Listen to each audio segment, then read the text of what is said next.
Scientist ने एक ऐसी मशीन बनाया जिससे कुछ बच्चे चींटी से भी छोटे हो जाते। आखिर उन बच्चों के साथ क्या होता है, चलिए जानने के लिए आगे बढ़ते। अगर कहानी अच्छी लगे तो प्लीज़ एक लाइक और सब्सक्राइब जरूर कर देना। तो कहानी की शुरुआत में हम दो भाई बहन को देखते हैं, जिसके भाई का नाम निक है और उसकी बड़ी बहन की नाम एमी है, जो अपने मॉम डैड और एक डॉगी के साथ रहता है। हमेशा की तरह इनकी मॉम किसी काम से बाहर गई होती है और इनकी डैड किसी मशीन बनाने में व्यस्त रहता है। इनकी डैड वैन एक ऐसी मशीन बना रहा है जो किसी भी चीज़ को छोटा कर देता है, लेकिन वैन को अभी तक कामयाबी नहीं मिला है, क्योंकि वो मशीन चीज़ को छोटा करने के बजाय नष्ट कर देता है। वही दूसरी तरफ इनके पड़ोसी थॉमसन की फैमिली को दिखाया जाता है, जो फिशिंग के लिए जाने की तैयारी करता है, लेकिन इनके बड़े बेटा जाने के लिए मना कर देता है। तब उसकी मॉम बताती है उसको फुटबॉल टीम से निकाल दिया गया है, इसीलिए उसका मन दुखी है। लेकिन रसेल की पापा थॉमसन चाहता है वो बाहर निकले और कुछ बड़ा काम करे। दूसरी तरफ हम देखते हैं वैन अपनी फैमिली के साथ ब्रेकफास्ट कर रहा है और आज उसको किसी कॉन्फ्रेंस मीटिंग में जाना है। उससे ख्याल आता है वो ऑलरेडी लेट है। जब जाने की तैयारी कर रहा था तब भी वैन की बेबी की कॉल आती है और बताती है वो आज दोपहर तक वापस आ जाएगी। वहीं हम वैन की पड़ोसी थॉमसन के छोटे बेटे को देखते हैं, जो अपनी गार्डन में खेल रहे थे। तब भी वो एक ऐसा शॉट मारता है कि बॉल सीधा जाके वैन के घर में उस मशीन में जाके लगता है, जिससे मशीन चालू हो जाती है और उस कमरे में हर एक चीज़ को छोटा करता रहता है। मतलब अब वो मशीन बिल्कुल सही तरफ से काम कर रहे थे। वही दूसरी तरफ उसका बड़े भाई ये देख के उसको वैन की फैमिली के पास ले जाता है और कहता है तुमने गलती की, तुमको माफ़ मांगने पड़ेगी। हाँ, निक और डॉनिन बॉल लेने के लिए ऊपर जाते हैं, लेकिन जैसे वो गेट खोलते हैं उस मशीन के घर में, वो मशीन उनको भी छोटा कर देता है। इधर काफ़ी समय बीत जाने के बाद वो दो बच्चे अभी तक नीचे नहीं आए, ये देखने के लिए कि दीदी और वो भाई ऊपर जाते हैं। लेकिन इस कमरे में किसी को नहीं देख के वो वापस में बातें करता है। तभी उस मशीन से लेज़र निकल के इन दोनों को भी छोटा कर देता है। अब दोनों फैमिली के ही बच्चे श्रंक हो चुके हैं। जिसके बाद वैन को दिखाते हैं जो कॉन्फ्रेंस में अपने मशीन के बारे में बताता है, जहाँ पर कोई भी उसका बात पर विश्वास नहीं करता है और उसका मजाक उड़ाता है। और वैन मायूसी होकर घर आ जाते हैं, लेकिन उसको घर में कोई नहीं मिलता है और ऊपर में उस मशीन के घर में जाता है। तब तक वो मशीन बंद हो चुका था और बच्चे अभी भी उस घर में था और वैन को देख के बुलाने लगता है। अब वो बच्चे इतने छोटे हो चुके थे, उनकी आवाज़ वैन तक नहीं पहुंचते थे। इधर वैन आज कॉन्फ्रेंस में जो हुआ था उसको लेकर दुखी था और वो सारा गुस्सा उस मशीन पर जाता है और मशीन को तोड़ने लगता है। अब इससे पूरे घर में कचरा हो जाता है। अब वैन कचरा साफ करते हुए बच्चों को भी न जाने अनजाने में ट्रस बैग के अंदर भर के बाहर फेंक के आता है। अब बच्चे किसी भी तरह उस ट्रस बैग से निकल के बाहर आता है। अब वो फिर से घर की तरफ जाने लगते हैं। इधर वैन की पत्नी भी घर पहुंच जाती है और घर पहुंच के बच्चों को नहीं देख के उसे लगती है बच्चे कहीं बाहर घूमने गई है। लेकिन काफ़ी समय बीतने के बाद जब बच्चे नहीं आते तब वो अपने पड़ोसी से पूछती है, लेकिन उसे पता चलती है पड़ोसी के भी बच्चे घर से गायब है।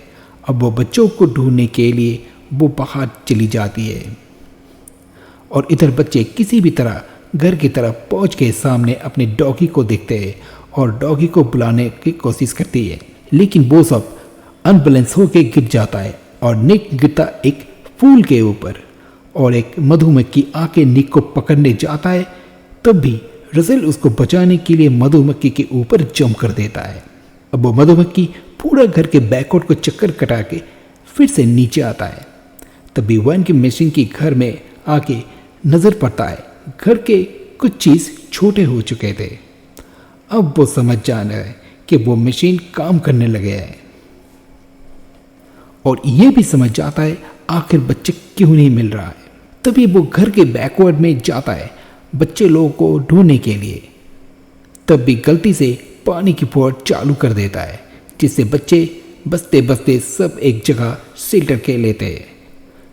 लेकिन इसमें एनी एक किचन में गिर जाती है, जिसको बचाने के लिए रसेल भी किचन में छलांग लगा देता है। आखिर में एमी को किचन से बाहर ले आए और एमी भी कुछ समय बाद होश में आ जाती है। इसके बाद वो लोग अपने घर की तरफ जाते हैं। वही वैन भी खुद को एक रस्सी से बंध के गार्डन में बच्चे को ढूंढने लगता है।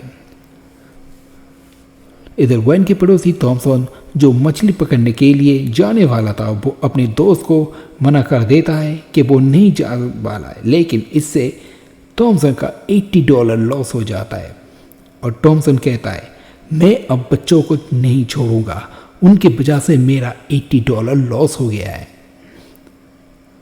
इधर बच्चों को भूख भी लगने लगा था। तब भी उनको एक क्रीम पेस्ट्री मिलता है जो वो खाने की तैयारी कर ही रहे थे। तभी एक चींटी आ जाती है। इससे वो डर जाता है, लेकिन कुछ देर बाद उनको एक आइडिया आता है। इस चींटी की मदद से वो लोग घर जाएंगे, लेकिन ये उतना आसान नहीं था।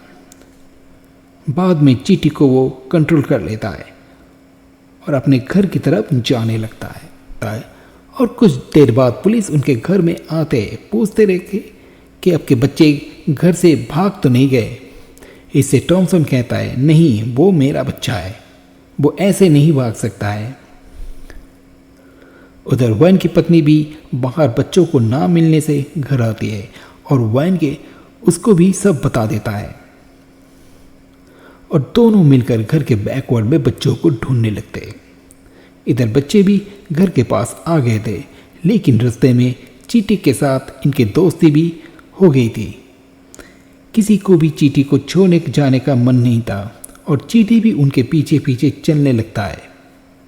इधर थॉमसन टेंशन में मारे बाहर आके एक सिगरेट पीने लगता है और वैन की फैमिली को गार्डन में ऐसे झूला झूलते हुए देख के हैरान हो जाता है और वापस घर के अंदर जाने लगता है और सिगरेट की टुकड़े को गार्डन में फेंक देता है। अब बच्चों को वो सिगरेट का टुकड़ा मिल जाता है और उससे एक मशाल बना लेता है अंधेरे के लिए। इधर वैन सारे बात बच्चों का गायब होने का कारण थॉमसन को बताता है, लेकिन थॉमसन की फैमिली ये सब विश्वास नहीं करता है। इधर बच्चों को गार्डन में पड़े एक खिलौना मिल जाता है, जिसके अंदर वो लोग रात बिताने का फैसला कर लेता है। सब लोग चैन से सोने ही वाले थे, तभी एक क्रैब उन पर अचानक हमला कर देता है, लेकिन इनमें वो चींटी आ जाती है उनको बचाने के लिए। अब वो क्रैब से भाग जाते हैं, लेकिन क्रैब चींटी के ऊपर भारी पड़ रहा था। इसके देखकर वो लोग एक साथ होकर क्रैब के ऊपर हमला कर देता है। इससे वो क्रैब भाग जाता है, लेकिन वो चींटी लड़ाई में बहुत ही घायल हो गई थी और इससे वो चींटी वहीं पर उसका जान चला जाता है। इसमें सभी के बहुत दुख होता है। इधर पूरा रात जाके वैन फिर से वो मशीन को ठीक करने लगता है। इधर सुबह निक का फ्रेंड टॉमी आकर ग्रास काटर को चला के खेलने लगता है, जिससे बच्चे को खतरा हो जाता है। अब वो अपने जान बचाने के लिए एक छोटी सी गुफा में छुप जाते हैं, लेकिन उस मशीन की खतरनाक प्रेशर से निक उस मशीन की तरफ बढ़ने लगता है। बाकी सब बच्चे उसको बचाने के लिए बहुत कोशिश करते हैं, लेकिन कोई फ़ायदा नहीं होता है। पर उसी समय वैन और उसकी बेबी छलांग लगा के वो कटर मशीन बंद कर देता है। इससे सब बच्चे बच जाते हैं। अब ये बच्चे अपने डॉग को देखकर उसके ऊपर चढ़ जाते और चढ़ के घर के अंदर चले जाते हैं, लेकिन गलती से निक एक प्लेट में गिर जाता है और वैन अनजाने में उसे खाने वाला था। उसी समय डॉगी निक को बचा लेता है।